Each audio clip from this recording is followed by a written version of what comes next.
Good afternoon, folks. Our topic for today is modal verbs and their substitutes. Модальные глаголы и их заменители. You know modal verbs from the beginning of learning English, such as can, must, may. You know these verbs, but don't remember that they are modal. What does it mean, modal verbs? Modal verbs don't express the action. They express only our attitude to this action. For example, I can swim. Can, умею, swim, плавать. So, swim means the action. Can means my attitude to this action. I can't fly. Я не умею летать. So, you see, modal verbs don't express the action. They express only what we can or can't do.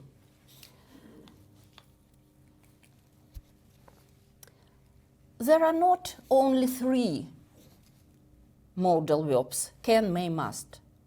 There are much more of them. And we shall speak about it. And we shall start with what is exclusive in modal verbs. So, I have told you that modal verbs don't name the action. I explain it. The next, they are followed by the infinitive without particle to. Remember, I can swim. We don't use to before swim. But if we translate it, you hear it is an infinitive. Я умею плавать. Плавать, it is infinitive. But we don't put the particle to because of modal verb. Well, when we want to make up an interrogative or a negative form, we build them without auxiliary, вспомогательных, without auxiliary verbs, do, does, will, did, am, is, are, because modal verbs make them themselves. And we must remember that modal verbs don't conjugate, не спрягаются. Look at the example. I can sing, you can sing, she or he can sing. The form of the verb is the same. And we and they can sing. The form of the verb can is the same. It means they don't conjugate. Can means a physical or mental ability to do something. It has 2 forms. Can is present simple and could is past simple. Look at the examples. I can learn the poem by heart. I cannot, or the other way, can't learn the poem by heart. Can I learn the poem by heart? This is an interrogative sentence. And you see, we don't need any auxiliary verb. Can is the verb which plays the role of auxiliary, and we start the question with it. Birds can fly, but people can't fly, unfortunately.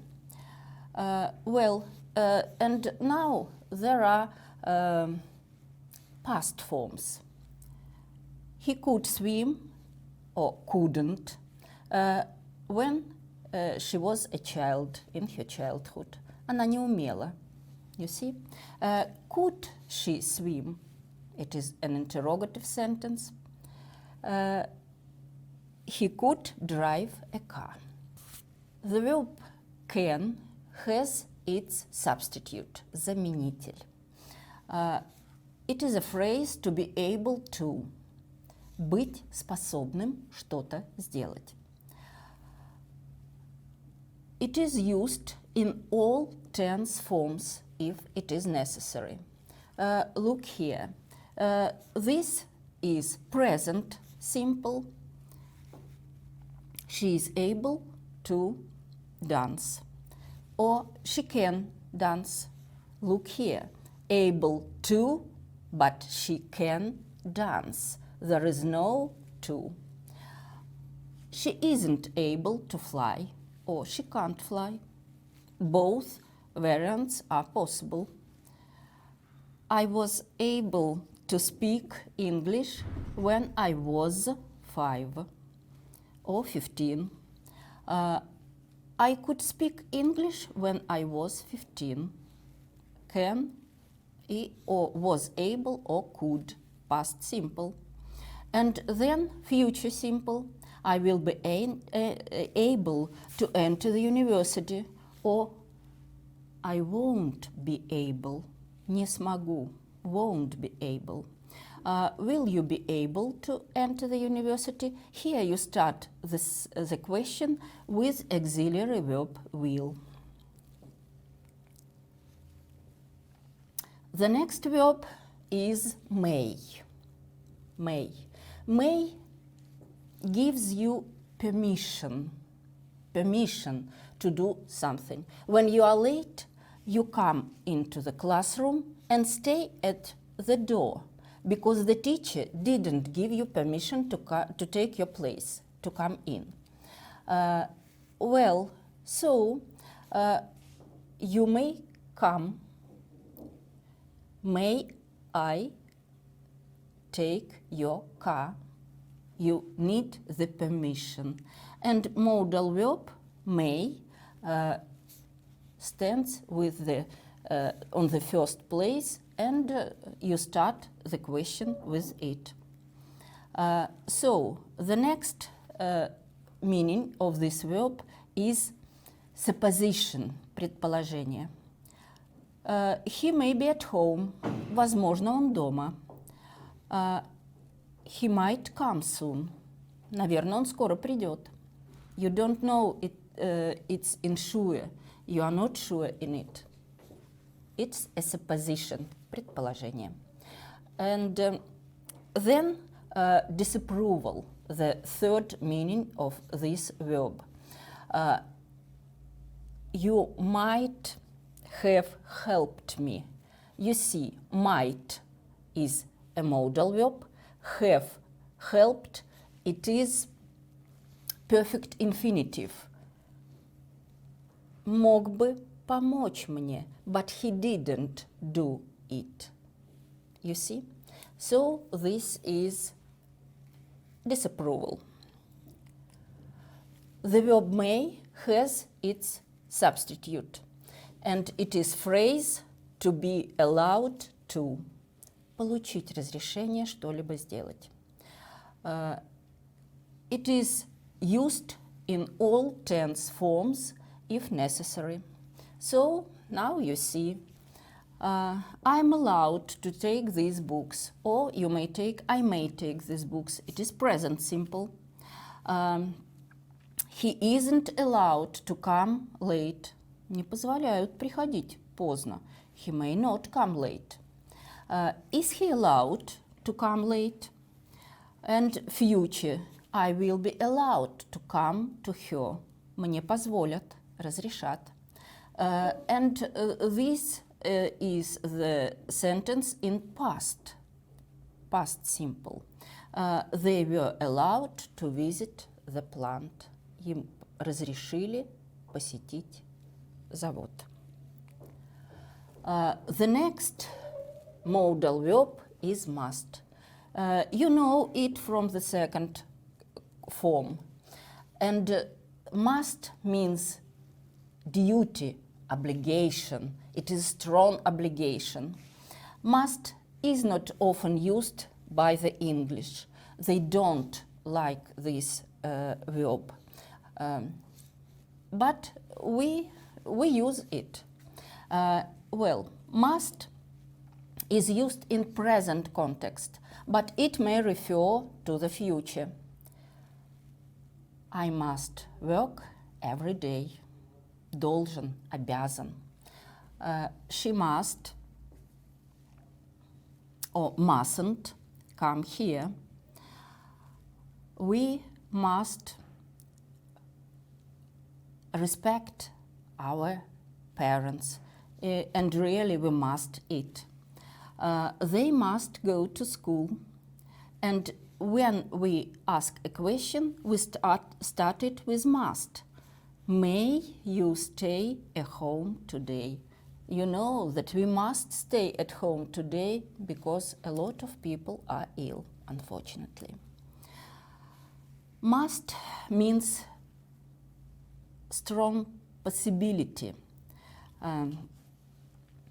Kate is absent. She must be ill. Скорее всего, она больна. Have to is a substitute of the verb must, and it is rendered into Russian приходится, вынужден по обстоятельствам что-то делать. Have to may be used in past, future, and present tenses.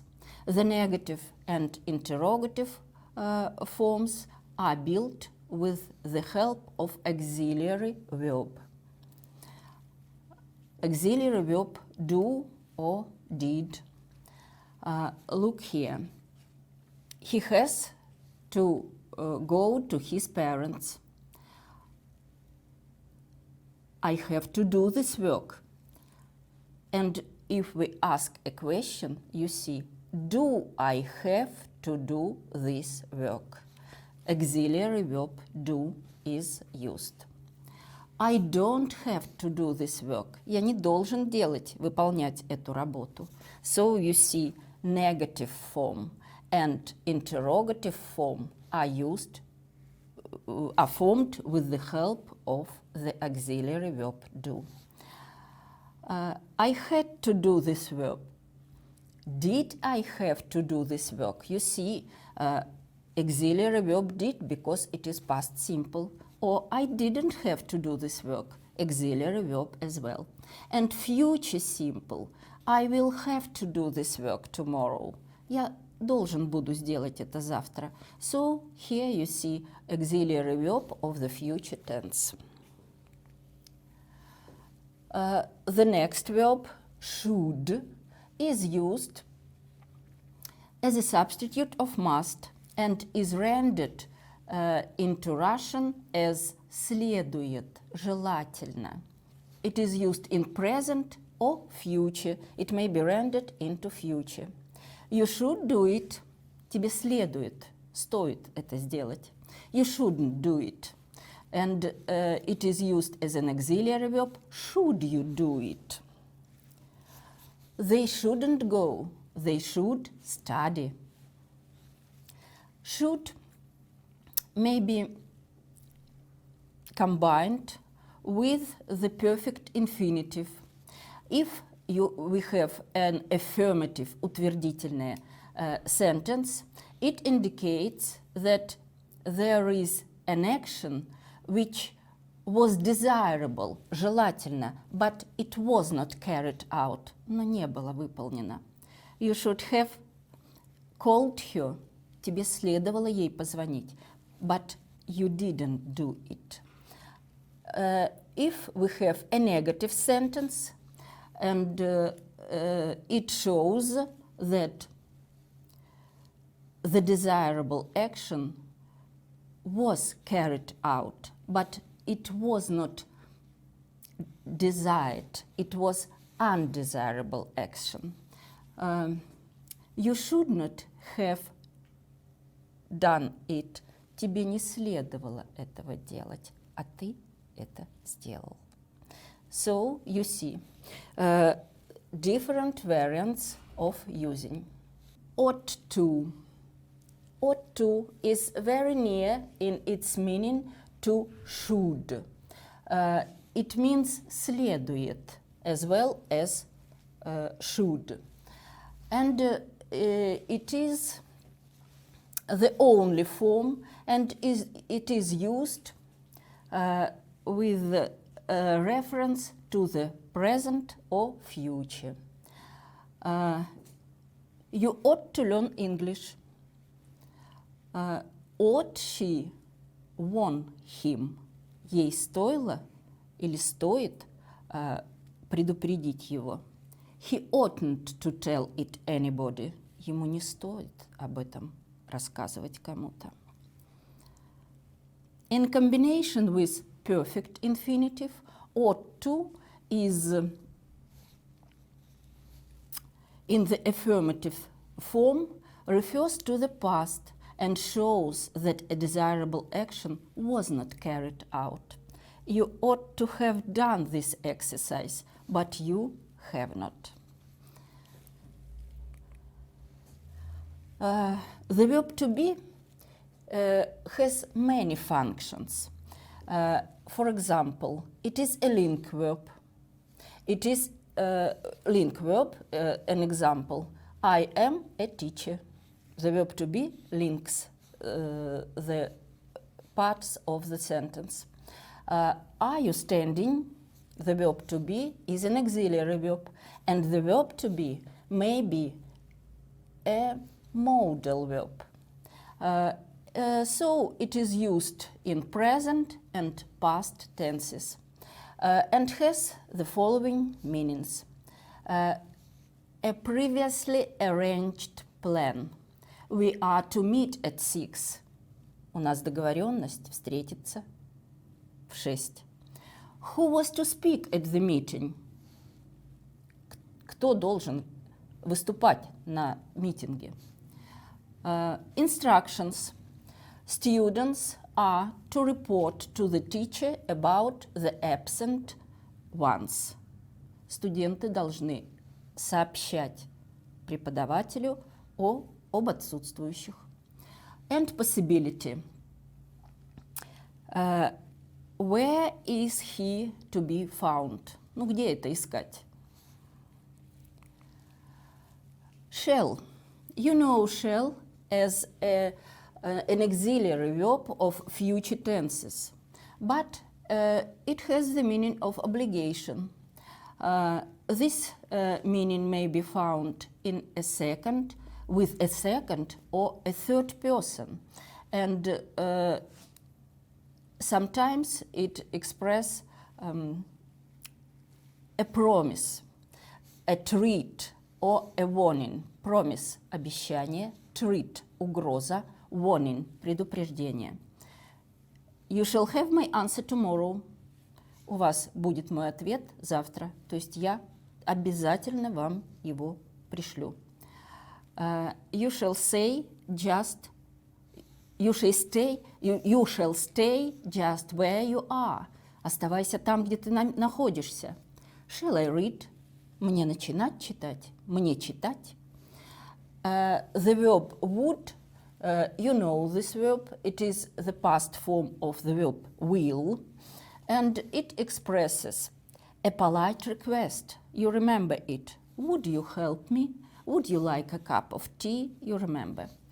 And an action that is in fail in performing. He wouldn't listen to me. Он никак не хотел меня слушать. And one more modal verb, need to, express necessity. Necessity. It has the only form, and it is translated as надо, не надо. We need to talk. You needn't be afraid of me. Не надо меня бояться. Need I repeat a question? Or the question.